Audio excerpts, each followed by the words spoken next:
नमस्कार दोस्तों, मैं advocate Vishnudhari Singh legal channel में आप सभी दर्शकों का स्वागत करता हूं।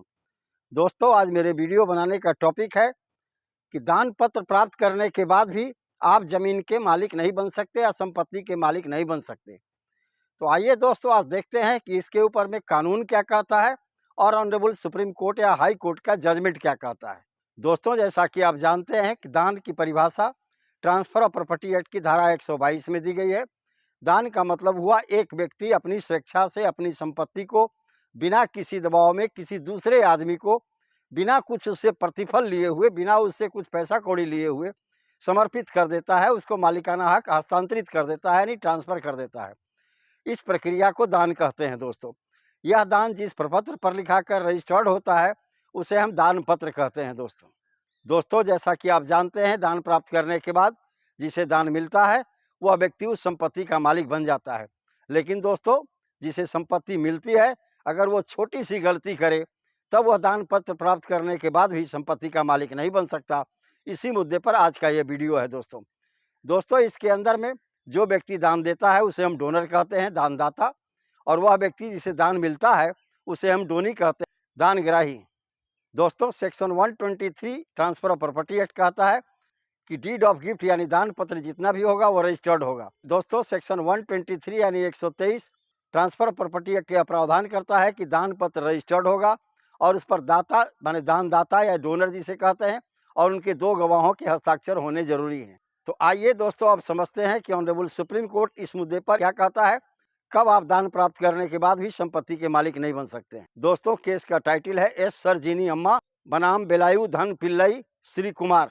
इसका डेट ऑफ जजमेंट है दोस्तों 16 अक्टूबर 2018। इसका सिविल अपील नंबर है दोस्तों 10,785 ऑफ 2018। उपरोक्त केस में ऑनरेबल सुप्रीम कोर्ट ने कहा कि दान ग्रहीता जो डोनी है, जिसे दान दिया गया है, अगर वह दान को स्वीकार नहीं करता, वैसी परिस्थिति में वह संपत्ति का मालिक नहीं बन सकता। दान को स्वीकारने का 2 तरीका है दोस्तों। पहला कि आप दान पत्र पर या किसी लीगल डॉक्यूमेंट से या किसी वैधिक कागजात पर दान ग्रहीता यह स्वीकार करे कि मैंने इनका दिया हुआ दान स्वीकार किया। दूसरा तरीका है दोस्तों, दान पत्र निष्पादित यानी एग्जीक्यूट होने के बाद तुरंत दान ग्रहीता जो है, जिसे दान मिला है, वह उस संपत्ति पर कब्जा कर ले। इन 2 परिस्थितियों में यह माना जाएगा कि वास्तव में दान ग्रहीता ने दान को कबूल किया, अन्यथा नहीं। दोस्तों, section 126 transfer of property act भी यही कहता है। धारा 126 ट्रांसफ़र ऑफ प्रॉपर्टी एक्ट के अनुसार दोस्तों, अगर दान ग्रहीता दान को स्वीकार न करे तो वैसे दान पत्र को शून्य माना जाएगा। इस केस में हुआ था दोस्तों कि एक बाप यानी पिता जो है, अपनी संपत्ति को पहले बेटी को दान कर दिया, लेकिन बेटी कहीं लिखित रूप से स्वीकार नहीं किया और ना ही संपत्ति पर कब्जा किया। बाद में चल के वही पिता अपने दान पत्र को कैंसिल करके अपने पोते के नाम पर दान पत्र निष्पादित कर दिया। तब बेटी कोर्ट में चली जाती है।